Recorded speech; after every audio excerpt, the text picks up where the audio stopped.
Hi everyone, welcome back to Search for Truth Home Bible Study series. Right, today we'll be looking at Lesson 2, Chart 3, and in Lesson 2, Chart 3, we are specifically looking at the creation of the earth, creation of mankind. Now, obviously, this is a topic that is hotly debated and argued within the life sciences, within various medical fields or scientific fields, right? So nevertheless, what I'll do is to present to us what the Bible says about this, and in the process pose us some questions as well. All right. So now this is what the Bible says about God's creation, right? The Bible says that God created the world in 6 days and he rested on the seventh. Right, so let's look at this a little bit more in detail. Now, the Bible says day one, God created when God created the universe and the earth, he made a differentiation between night and day. So in the first day, basically, he said, let there be light, and let light separate from the darkness, right? So in some ways, what we can see is there's time and order being introduced into creation. When you have day and day turning into night, you basically have time. And when you have time, you basically have some kind of order and cycle. Now, in day two, right, the Bible says that God created the waters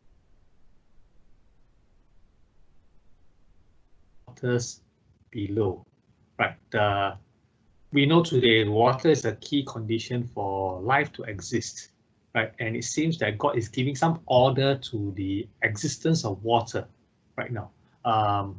Right. I guess there are a lot of speculation as to what the waters above meant. Now, some Bible scholars have speculated that the waters above could have referred to a previously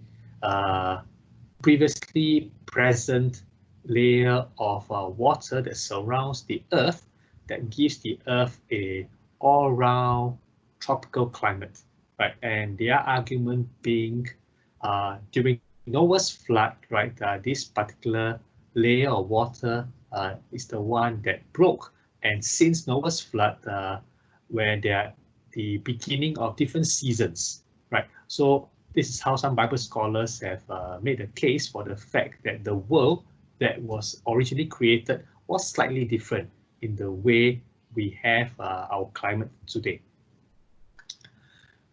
In day three, the Bible talks about how plant life was created, how oceans were moved or water bodies were moved into certain areas for dry land to appear, right?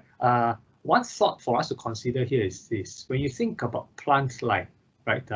Plant life needs certain cycles to exist in terms of the amount of sunlight, amount of how much sunlight and the intensity and the duration. Right. So this is where some Bible scholars have made the case is that it is unlikely for the day and night here, or the days here, to refer to metaphorical days, meaning that the days here have to be a 24-hour cycle, because in order for plant life to exist, right, these days here have to be something that has a certain amount of meaningful cycle in order for the plants to get their requisite or their required amount of sunlight, so on and so forth. Right. Now, in day four, the Bible talks about how this is the time where there's a creation of different celestial bodies, the sun, the moon, the stars, so on and so forth. Right. I thought it's interesting that today, modern science and technology, right, are still trying to grasp the breathtaking beauty of space, right? When we invented gigantic telescopes, when we have invented machines, right? We put them into space and we're trying to see how far the universe grows and to understand the galaxies, right? So modern technology only serves to let us know how breathtaking space is, right? And if you believe as Christians do that these are all the creations of God, then it tells you something about how the creation of God is simply spectacular and amazing. Next, let's talk about day 5. Now, in day 5, right, you have the sea creatures, birds, and insects being created. Now, I guess one question that some people could ask, why were these creatures only created day 5 onwards?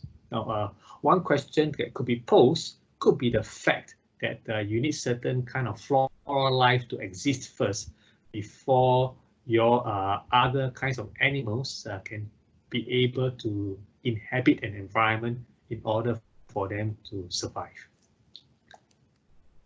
In day 6, while there are different creatures that are created, for example, certain land creatures that are created, day 6 is also the day that mankind was created.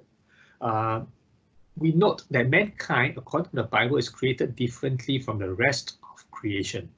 Now, for most of creation, or for the rest of creation, God created them simply by declaring. He says, let there be this, let there be that, and these things happen. Let there be the sun, let there be dry land, and these things exist. But in the case of humankind, the Bible says God took earth. That means God took something that He's already created through His speech, right? Apparently, what we can deduce is He basically put earth, took dust, formed it in the shape of a human being, right, and breathed His spirit into him, right? So the process of creation seems to be a lot more special, will be more attentive, right? And even woman, right? Woman wasn't created the same way man was created. Woman was created when the Bible says that God took a rib out of man and made woman from there. So it tells us from the very beginning there is a differentiation between mankind and the rest of creation. Right, and in day 7, the Bible says God rested. Right. Now this rest signifies the completion of creation rather than the need for rest, because in other parts of the Bible did say that God doesn't require sleep. God neither slumber nor sleep. Right. So day 7, when God rested from all He's made, it's almost like I mean, some people use the analogy when an artist completes his masterpiece, right, he's able to rest from that creation. Right. So some key learning points we can take away from this is that God is a sovereign God. He is there from the very beginning. Right. Okay. And God's creation is good. God, through the process of creation, right, has brought order and beauty out of darkness and formlessness. So again, the creation of the universe, the creation of Earth, and creation of mankind, much as it is creation that people can marvel at, I think the creation also speaks about the Creator Himself. That this is the kind of God that we are talking about, someone who takes things that are formless to give it form and to give it beauty, give it purpose and order. All right, so that's all we have for us in this session. Thank you.